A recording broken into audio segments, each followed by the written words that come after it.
Hello, hello, hello. It is Stephanie here, and welcome to episode 81 of the Rent to Rent Success podcast. Today's episode is super exciting because we're talking about how to grow your wealth. And this time, we're not talking property. Today, I'm thrilled to be joined by Peter Komolafe. And Peter is host of the hugely engaging Conversation of Money podcast and YouTube channel. His philosophy surrounding money stems from the realization that we have to seek out information which is beyond our immediate terms of reference for many of us. And his 5 years in financial services offer a refreshingly grounded voice in the crazy world of instant gratification that has become the investing marketplace. It's so exciting to watch Peter's YouTube videos and realize how much is possible, even for me. I regard myself as not very savvy investment wise, and I have delved in and bought one of Peter's courses, and it was so good. And that's why I knew I had to have him on the podcast. So welcome to the show, Peter Komolafe. No, thank you. Thank you so much for having me. And that was a really good introduction. Thanks. Well, I'm just delighted to have you with us because what you talk about is the fundamentals of, as we said, how to grow your money. And I love listening to your podcast because it's real, it's raw, it's actual stories, it's actual tactics, it's simple step-by-step strategies that are you put them across in a way where a beginner can understand what you're saying and also take action to get started. So before we sort of kick into some of the strategies that people can use, I'd love to know a little bit more about you, Peter. Yeah. So thanks for that, by the way, with the YouTube and the podcast. One of my main goals when I started the YouTube and the podcast series was that I wanted to basically share information that I'd gained through working in the financial services industry for 15 years, 16 years this year, actually. And one thing that I found, though, when I was in the industry is that all this information, for some reason, is deemed to be really like complex and very confusing and almost like elitist. Like it's only meant for a certain group of people. And I wanted to do something to change that because there are a lot of things that I share now that I wish that I knew when I was in my 20s. But if we go back to my background, my parents are Nigerian. I was born here in 1979, but I was fostered from 3 months to 7. And my parents at the time, because they were studying and working, they were doing like probably 3 jobs each at the time and studying. And they just couldn't afford to obviously have me and continue doing that as well. So I was fostered for a period of time. And they had a great idea when I was 7 to send for me from Nigeria. And I went over to Nigeria, spent 10 years out there, should have been 2 weeks. And essentially sent me back when I was 17 with 50 quid in my pocket. So I came back, went straight back down to my foster parents' house, is not even knowing if they're going to be there or not. And I've I fell into financial services by utter mistake. I shouldn't have ever got a job in the building society that I got the job in the first place because I was so poor with money. I was bouncing checks back then. I was in a load of debt. I just didn't understand finances whatsoever. And to be honest, back then, working for a bank and working in financial services was prestigious back then. If you worked in a bank, you were going places. And despite the fact that I didn't really have a good credit score, which was essential at the time, a lady called Jenny Berry got me a job, and the rest, as they say, is kind of history. It's been an interesting 15, 16 years. Let's put it that way. Yeah, I was just about to say, how long ago was that? Because you have changed beyond all recognition then in that time. And what was it that you first got you started or interested? Because you've gone from, having bad credit and being in debt. Well, I think a lot of it was practical experience from just kind of observing. I'm a big believer that you pick up what you see around you, or your environment can influence how you can see things, how you think about things, how you perceive things. And for me, it was just seeing how people would put money into investments, and then there's a lot of money off the back of that they then use to go on holidays and buy things. And it's like, well, your capital's still intact. Like, how does that work? And it was seeing those kind of things at different levels. So when I was in the building society, I was essentially just paying in money for people in their little cash books and their little pass books. And I would see that, some people have, over the years, they'll bring in, and you've got the entries, because we used to print them in the pass books, entries, £100 there, £200 there. Then by the end of the year, it's £5,000. And it's like, wow, it's like you can kind of get to see behind the curtain of people's habits and the habits that people have. But with that being said, though, at the time when I was seeing it, it didn't really resonate. It didn't resonate until some years way later on, when I ended up in Canary Wharf and had a conversation with a colleague of mine that I was like, I've been observing these things for years, but the bell did not ring. The light didn't go off, as it, so to speak, because none of it made sense until that one conversation. And I was like, now I get it. Now I completely and utterly get it. And I think there's many people that kind of come from the same background, where you don't get any financial education at home or financial education in the school, that you get to a moment in life and it's like, I need to do something, or something just clicks. And then from there, you make a change. And what was it that you got? When you said, now I get it, what can you remember the thought that sort of drove you? It was more of a conversation more than anything else. I was working in Canary Wharf at the time, and it was a Friday afternoon, and I ended up having a conversation with one of the guys that was on the trading floor with us, and I was like, "Oh, what you doing this weekend?" He goes, "I'm going to our place down in Cornwall." I was like, "Okay, well, what do you mean, your place down in Cornwall?" He goes, "Yeah, I've got a property down there." And I'm like, "Okay, but you've got a place in London."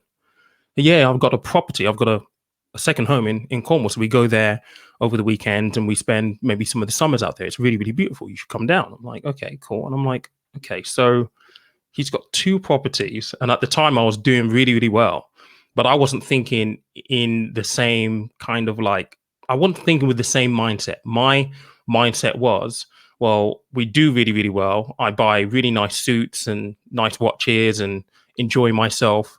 It was never about using money for anything beyond the immediate kind of instant gratification, which I think many people come accustomed to now, that consumerism, almost, that mindset. And it was that conversation that kind of switched my mindset, in terms of, I knew that I kind of earned pretty much exactly the same, but clearly his financial habits meant that he had more to show for it than I did, because he had 2 properties. And I'm like, I don't have any, because I wasn't even thinking about getting on the property ladder at that point. Or it was an idea that I was working towards, but he clearly was so much more financially savvy than me, in terms of using his cash appropriately to acquire properties, to the point he had 2 properties, a flat in London and a house in Cornwall. It was just, that for me was just mind blowing. I'm so pleased to ask that question, because it's uncovered something which is something that we often take for granted, which is that people with a low income are poor and people with a high income are rich. But what you've uncovered there is people can have the exact same level of income and be very financially insecure. So Mm-hmm. you can have a lower income and have saved and invested and bought properties for years, Mm-hmm. and be much more financially stable than we've even seen, multi-millionaire basketball players and rock stars go bust when they've got so much money coming in, but they've got the habits that don't support themselves in providing that financial foundation. Yeah, I mean, that's absolutely right. I mean, through my career, I've worked with wealthy clients. I've consulted with financial advisors on big cases. I've done big cases on my own as a financial advisor as well. And there's one thing that is consistent, which kind of speaks to what you're talking about there. It's not about the money that you make and how much you make. It's what you spend and what you retain. I know people who earn an awful lot of money, who are still broke, who still have credit card debt, because they don't have the ability to utilize their money effectively. So, i.e., a lot of it goes on stuff that they don't really need.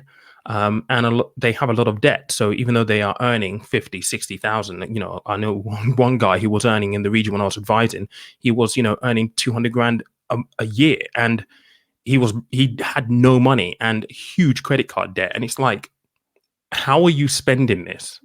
And when you go through the bank statements to apply for a mortgage for him, it's nights out at Nobu that cost 4 or 5 grand, and that's a regular occurrence. Like, yeah, me and the boys, we get together every month, so that's our blowout session. It's like, well, you're having these blowout sessions every single month. Like, that's a lot of money, pal. And he's like, yeah, it is actually. And it's like, well, you're going to struggle to get this mortgage if you don't rein this in, because we need to show that you can afford this. And it's simple habits, I guess. And that was the penny that dropped for me in that conversation. That, what was I spending my money on? Like, seriously, like, I've got good money coming in, but I've got nothing to show for all of my efforts earning all this money. And I know how hard I worked to earn that money in the first place. So, and that's why I say now, money is just all life is for living, because at the end of the day, it's a tool that you should use to forge and create the life that you want. Exactly. You're on my page with live your life on purpose, live life on your terms. And financial freedom gives you more choices, and that's why we all want it. Most of us, we want the money, but not for the money's sake. It's for the freedom that it can give us. So I want to know two things. Let's talk first of all about, you had that realization where you realized that somebody else was spending their money in a different way that gave them 2 properties, and you had the exact same income at that point, or maybe more, and you didn't. So what was the first steps you took to change? Did you know what to do? I did. And it was pretty much sitting down and thinking, hang on a second, like, this is ridiculous. I'm spending way too much money, and just really, and it's the basic stuff. It's the budgeting, like really sitting down and be like, okay. And back then, when I actually sat down to really look at it, it was amazing to me how much extra money I was spending per month, but I didn't actually know where it went. Like, literally, Stephanie, I could not tell you where all of it went. Because I sat there, looked at the bank account, thought, okay, so how am I spending this much money every single month? And I could not tell you. It's little stupid purchases that I was making. I was like, what was that for? It's like, oh, it was for drinks. Or what was that? And it was a meal. And it's like, it adds up, and it's just mind blowing. And that was one of the first things that I had to do, to say, look, I need to clearly understand what I need as essential and what I need or want as additional to everything else. And once I got really, really clear on that, it was a lot easier for me to know, actually, I've got X amount of money left over, so I need to create a plan specifically for that. Yeah, no, that's great. And the next thing I want to ask you is, one of the things that you talked about in your YouTube channel is the power of compound interest. And you also mentioned the compound interest calculator. Now, I don't know if you have an example off the top of your head. If you start off with this amount and invest this amount each month, it grows to this amount.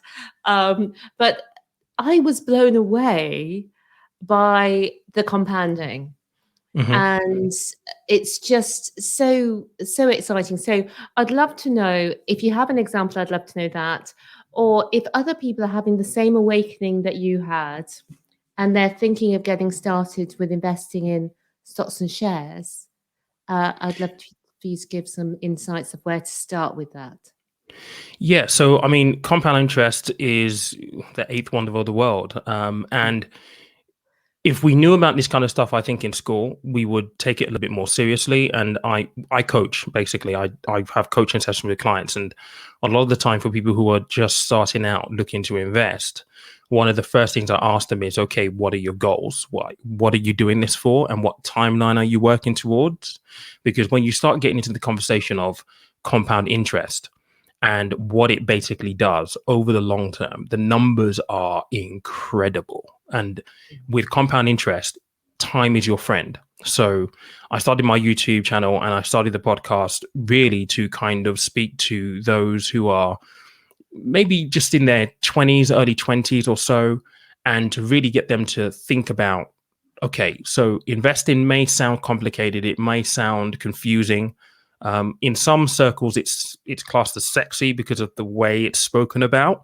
But actually, if you really strip this back to bare bones and you understand fundamental principles like compound interest, actually, the social media tropes of being a millionaire and being a nomad and working anywhere and having freedom and having options, that is actually more realistic than you think it is. Yes. If you simply do little things, simple things, often and regularly. And compounding just plays into this. So whilst you were asking that question, I've actually just thrown up a compound interest calculator. So I'll actually run you through some numbers. And these are hypotheticals, by the way, for anybody who's listening to this, but it will just demonstrate kind of the power of compound interest. Now, the idea with this is that, people have different budgets and people will be able to save different amounts depending on how much you earn. One of the things that I wish that I'd known early on in life was, when I got my first job, I should just save whatever I could or invest whatever I could into an investment, right? Regardless of whether it was £20, £50, whatever. So, and I think as you go through a career and you start earning more money, the most important thing is that you actually form the habit of doing a direct debit or a standing order into an investment of some kind. Because if you have the habit in place, as you earn more money, if you're doing a proportion of your salary, so if you say 10% per month, for example, then as your salary goes up, the proportion that you're then saving will increase as well. And these little numbers will then basically add up. So I've just done a really, really brief example here. And obviously it's not going to take into account things like, investment charges and so on and so forth. And clearly we're going to use a number that is an historic figure for the investment market. So if I take the S&P 500, for example, over the last 10, 15 years, it's done double digits between 12 and 15%. So many people will say that this is quite adventurous, quite optimistic a return. But let's just say that the markets did on average 12% every single year. And all you were doing is you were saving £100 per month, £100 per month into an investment, 12% average return every single year. And let's just say you did this when you were 20 and you kept the habit for 30 odd years. Now, in this scenario, your monthly savings, when you add it up over that period of time, will equal £36,000. Yeah. But I ask you, Stephanie, just take a guess of how much you think that investment is going to be worth in 30 years, £100 per month with an average return of 12%. Oh, this is difficult for me. But I'm just going to take a wild guess and say, I want to say triple. So that'd be about 90 odd thousand. Okay. So according to the compound interest calculation, you can use Google for this, guys. Your investment will be worth £305,201. Wow. And that's from you having the habit of just paying £100 into an investment every single month, like clockwork. Over that period of time, it's £36,000, but your investment returns will be £269,201, roughly. So that gives you a total of 300,000, over 305,000. So compound interest is really, really powerful. And look, sometimes it's not as simple as that, because you will have investment charges if you're using a provider. And yes, markets will go up and down. So it's quite volatile. And obviously when you're investing, your money is at risk. But if you're investing for 30 odd years, there is a great chance, and most people will confidently say, that you should run in the profits. And so it's one of the things that I really wish that I knew when I was younger. Like, little things regularly every single month form the habit, and it will basically take care of itself. And for many people, having £300,000 that you've just accumulated over the years, it gives you options. And it's not just at the point of 50, because many people will say, well, if I do that when I'm 20, I can't access it till I'm 50. Well, first and foremost, you can access that money any given time during that 30-year period if you wanted to. So if you wanted to access it in 20 years time, that's fine, you can do that. But also 30 years actually runs by pretty quickly. I remember when I was 20, like it was yesterday, and I'm 41 right now. So I wish that I had done this with the benefit of hindsight, knowing that 20 years rolls around pretty quickly, and I could have had, quite a bit of money, 6 figures, sitting in the bank account. The time passes anyway. And that £100 you're not going to miss turns into something amazing. Mm-hmm. And I was looking when I was doing it, because obviously I'm a little bit older, so I was looking at 10 years time, Mm-hmm. what it would add up to. And obviously I would be investing considerably more than £100 each month. But and it was so exciting, the results that I was getting. And that was even at a 5%. Mm-hmm. So I'm really keen to get started with the stocks and shares investing. And I know that many of our viewers and listeners today will also be like me. Maybe they're all in with another asset class like property, Mhm. but now they're also wanting to diversify with having a stocks and shares portfolio, but no, don't really know where to start. So what would you suggest as a first move for someone wanting to go into, to dip their toe into the stocks and shares investing? Yeah, that's a great question. So, a couple of things first, and maybe let's do some foundational work. I think whenever you're investing, it's important to understand your asset classes. So, a property is essentially an asset class. It's something that you can actually invest in. Then you have things like your stocks and shares, your equities, your bonds, all those kind of things as well. That's a separate asset class. There are specific benefits that you get from investing in things like stocks and shares, and most of them can be tax benefit. So within stocks and shares, for example, you can have your ISA allowance, which is £20,000 every single tax year. The tax year has just started on April the 6th, so we've got a new allowance. £20,000, good amount of money that you can put into an ISA. The beauty of that is if you do that every single year, you do that for 10 years, that's that's £200,000 potentially that you have completely tax free.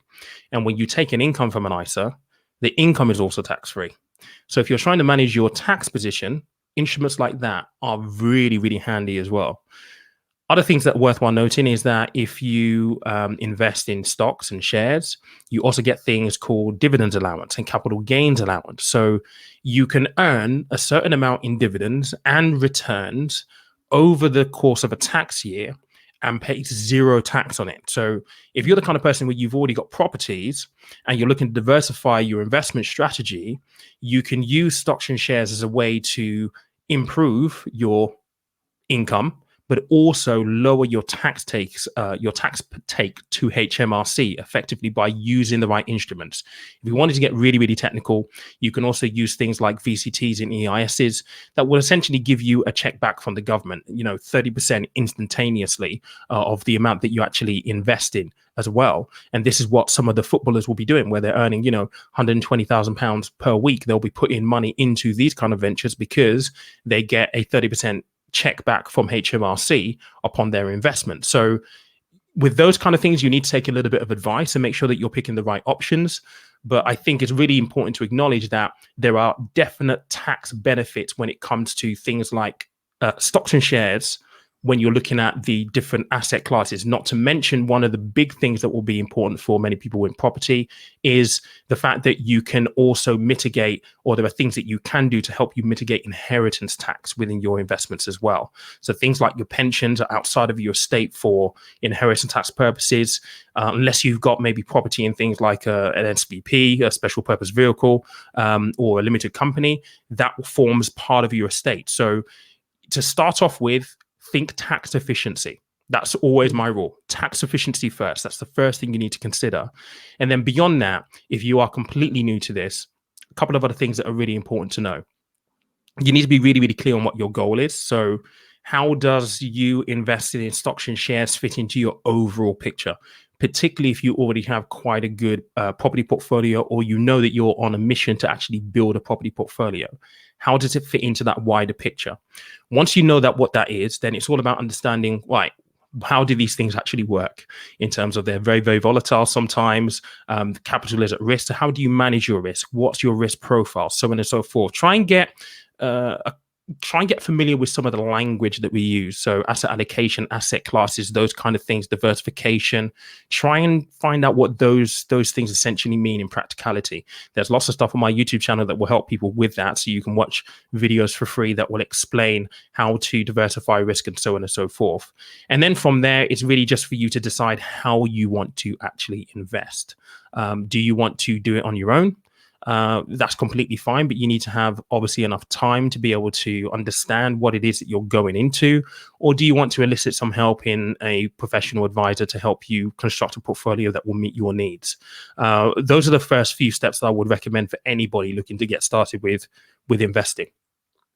Yes, that's so good. And as a fundamental, I was delighted the other day when I was listening to your podcast and heard that you had a course, which I hadn't realized. And I bought that straight away just to get all the fundamentals in place. So I really recommend that as a phenomenal way for people to get started. And you can see the course at the Conversation of Money podcast.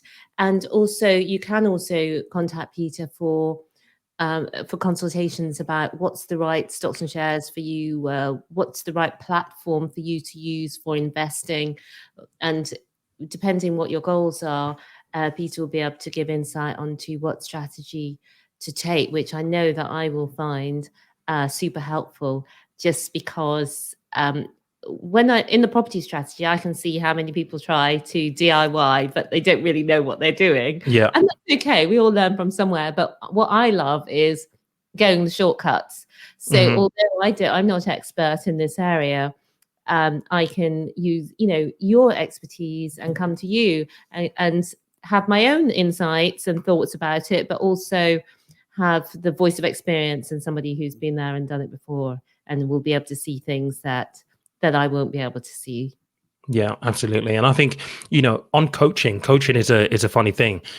I had a discovery call with somebody yesterday, and the conversation quickly came up about, okay, well, how does it actually work when it comes to coaching? And what I found, and the reason why I do coaching now, is that typically most people who have questions about investing, generally their natural thought is to go to a financial advisor. But then you go and have a look at a financial advisor, and a lot of them have minimums that they have before they will see someone. Some of them may say, well, actually, you need to have £50,000 in order for me to sit down with you, because it's their time and they're self-employed and all this kind of stuff. And so I'm kind of that middle ground between you wanting to find out information and possibly a financial advisor, because I can go through things like risk questionnaires with you, help you understand some of the terminology, the language, help you flesh out your goals, understand how the markets work, what risk essentially means, how you can diversify. A lot of this is in the course as well, obviously, because we talk about diversification, investment timeline theory in there, asset classes, asset allocation. We talk about all the tax allowances as well. But we can do that on a one-on-one basis and be a bit more interactive around what this actually means for you and what you actually want to achieve moving forward. Yeah, I think for most people, it's going to be, they get some of the theory, but they say, well, okay, so I understand, I want to start investing in stocks and shares. What do I actually do? Where do I go? Which website is it? Or how do I choose my stocks and things like that? Is this the right stock for my risk tolerance or for my timeline or for the growth that I would like to see? And so I think it's the very practical things that you can help with. So I'd love to know, because what you do is so niche, I'd love to know a story from a client or someone you've worked with where it's really changed things for them. Yeah, so I'm working with someone at the moment, which is still actually ongoing. She's actually inherited quite a bit of money from her mum, having passed on last year, and come across all of this money. She's relatively young, and she's just like, I have no idea where to start. And this is the beauty of YouTube and podcast. So she's got quite a bit of money coming her way, and we're talking, almost £750,000 here. And one thing that I'm finding really, really strange is that people are using YouTube to try and access information to kind of give themselves the foundation that they want. She found my YouTube channel, and she's contacted me to have a little conversation. We started talking about, what our goals are. She's relatively young. She's in her 20s, and, you've got all this money coming through now. What does this look like? What do you want the next 10 to 15 years to be for you? Because this is life-changing money, essentially. And she was very, very aware that she's inherited the money. So she wants to do the right thing by her mum, who had left this to her. She didn't want to be frivolous with it and just go and buy cars and all this stuff. She wants to be really, really smart with that outlook. And so we're still working with her at the moment, looking at building a plan together for her specifically, because of the level of money that she has available to her, and because of some of her goals. I'm actually working alongside her and a financial advisor to actually build out a long-term plan for her. So one of her objectives is she wants to be in a position where she can retire in 10 years' time. And doing cash flow modeling for her means that that is not going to be a problem at all. And she's going to have enough money as well to be able to embark on property purchases that she currently wants to embark on, and maybe some other business ventures. And I think those little things and that little interaction is a prime example of, great things coming out of YouTube: information, being inquisitive, asking for information beyond what is available to you to fully understand what the options that you have.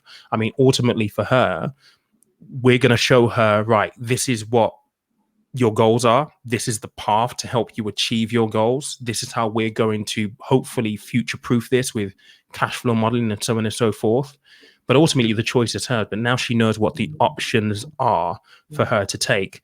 And just having a conversation with her, she's thankful because she didn't know that this kind of stuff was even possible for her. And she wasn't aware that, you could sit down with someone and talk about this kind of stuff and come up with a detailed plan to get her to the point where she could, if she wants to, in 10 years' time, retire with no worries whatsoever. And I meet people like this almost every week who watch the YouTube channel and decide, look, I want to have a conversation with you. I've got 133 videos on YouTube now, which is a lot of free content. So there's a lot there, but for one-on-one work, it's great as a means for people to have some one-on-one time with me. And it's so valuable because it's almost like sliding doors. Because imagine somebody else who'd got these let's say it is £250,000. They hadn't known any of this and they thought, let me just buy a house in cash. Mm-hmm. They wouldn't be able to live on their assets for this person, because they're investing it over a long term. They could live on the interest from their investments, but also it's going to grow and compound into the multi-millions, and she'll be able to buy assets from the growth rather than with the Exactly that. So for part of what is going to go into the recommendation for her is the use of offshore bonds, where a certain amount of money will go into that, but over a 10-year period she can bring a portion of that money, almost half of that money, back to England completely tax-free. So these are all legitimate legal investment instruments that are going to be implemented for her. But you're not going to know about these things unless you have a conversation with someone to explore all of the options that are available to you. Because I think if anybody's sitting on any kind of tangible money at this point in time, there is nothing wrong with taking a consultation and having a conversation with someone so you know what the choices are. You then get to make the final decision as to whether you think it's a great idea. If it meets your requirements, meets your goals, means that you can live life as you want and use it as the tool to forge the life that you want, then you might decide, okay, let's press the button on this. But if you don't, that's completely fine as well. But at least you know all of the options that are available to you, and the options out there are vast. There are a lot of options. It's about picking the right one for you. It's just so thrilling because, like your client was saying, I didn't have any idea about any of this world of property or investing as it relates to me personally. I was aware of it, in the abstract. But one of the amazing things happened since, as I often say on the podcast, is that since we've been actively investing in property in the last 5 years, we've been able to inspire, and talk to my son about it, and he's saved up to buy his own first place and did it up and so on. And I mentioned to you before, Peter, that I'm going to start investing in the stock market, and Alex is also very keen to get involved as well, and he has the advantage of youth. And it's almost, what I like to think of it is, if you invest regularly in the stock market in a diversified way, then for 30 years, you're almost certainly going to be a millionaire. If you do it the right way, there's a very good chance that you will be. And so it's very exciting for him. But also at the other end of the spectrum, I also mentioned my mum, who's in her 70s, is very cautious and hesitant. When I mentioned the idea of investing, starting off with the stocks and shares ISA, she was very keen because, of course, it's like 0.3%.